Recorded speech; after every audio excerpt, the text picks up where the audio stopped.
that the guy I reported to came and said to me, Tom, he said, you come to the window, he said, see over there towards Parliament. He said, see all those wooden buildings, they're going to knock them down and they're going to build a new building. But there's been a bit of trouble over in Parliament. A committee of MPs have written a report to Cabinet after interviewing experts in hospitality, structural engineering, architecture, you knows what, and they reckon that the design of this new building needs a second look at. We're talking about the beehive. And I had to go over there with a stopwatch and notebook.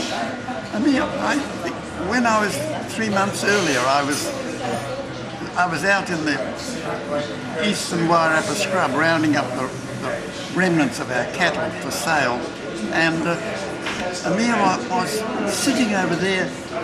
Mr. McRae from the Ministry of Works sort of practically bowed down, and I thought, and you know, I've been in a lot of places in this world, and I thought, God, this is a funny place.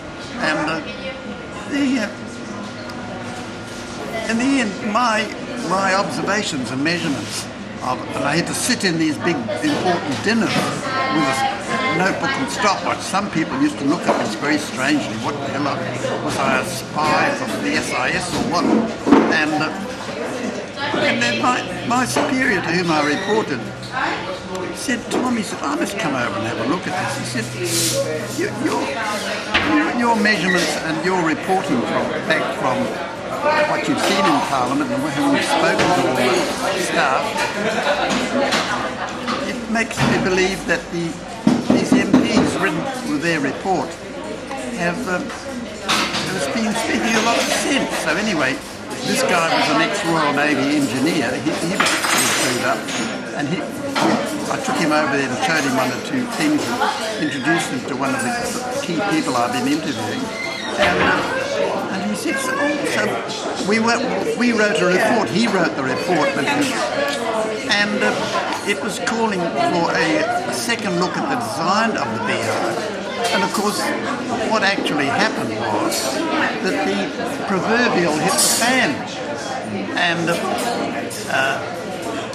he had a big argument with the bosses of the Ministry of Works. He left to go to another government department, a senior engineer, a better job, and I was left a quivering 50-year-old probationer, wondering what was going to happen next, and somebody wrote a sanitised report for the Holyoke Cabinet, and that's why we got this fucking beehive.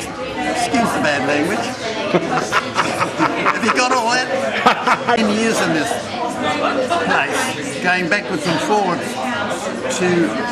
particularly to Parliament, dealing with select committees and the start operation. And I thought, God, this is a funny way to run a country. So I thought I'd take up the study of politics. And so I started part-time politics up at Victoria University, and then Professor Margaret Clark, I did an undergraduate paper for her, and then I've got the paper. Where she says, it'll all be on the internet. She says that this paper deserves a thesis, and that's how I got to do my master's thesis. Which here we are today. And now, actually, Tom, in all modesty, you're probably one of the most informed people in this country, New Zealand, about the governance arrangements that we have. Oh, I think they're shocking for the ordinary individual. Anybody today in New Zealand who pays rates and taxes is being taken to the cleaners, because the checks and balances that used to be there before 1984, they've all been taken out.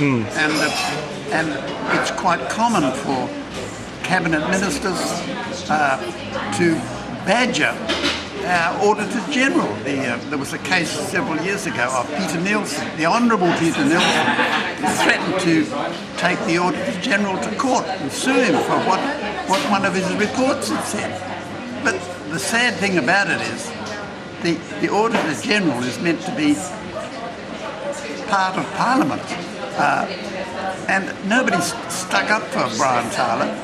It was terrible, really. Probably one of the greatest Auditor Generals we've had, actually.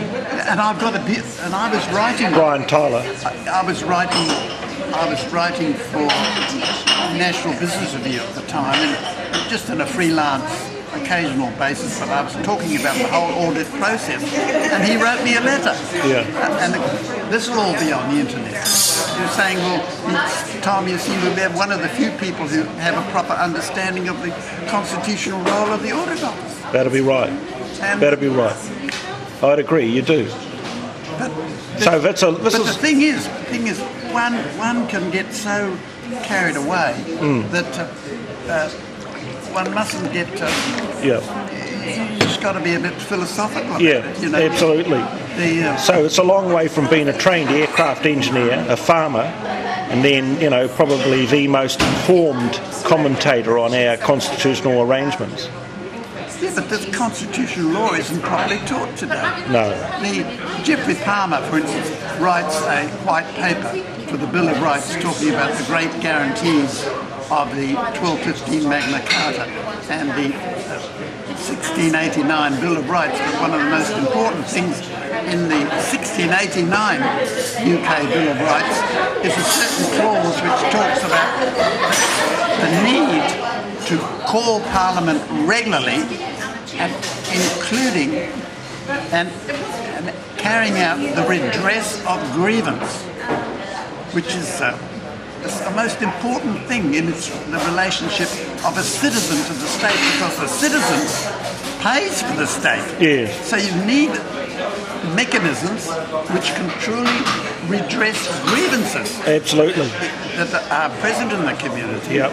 And the other thing is, they don't say make laws. The Bill of Rights says amending laws. In other words, law in place can be faulty, but it's the Parliament, actually the legislature, which should be amending laws that aren't up to scratch.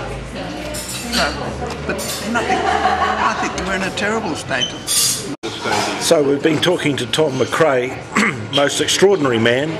Started his career off as an aircraft engineer, went farming, came to Wellington and enrolled in university to study politics after having worked for the Ministry of Works and been involved in the supervision of the building of a beehive.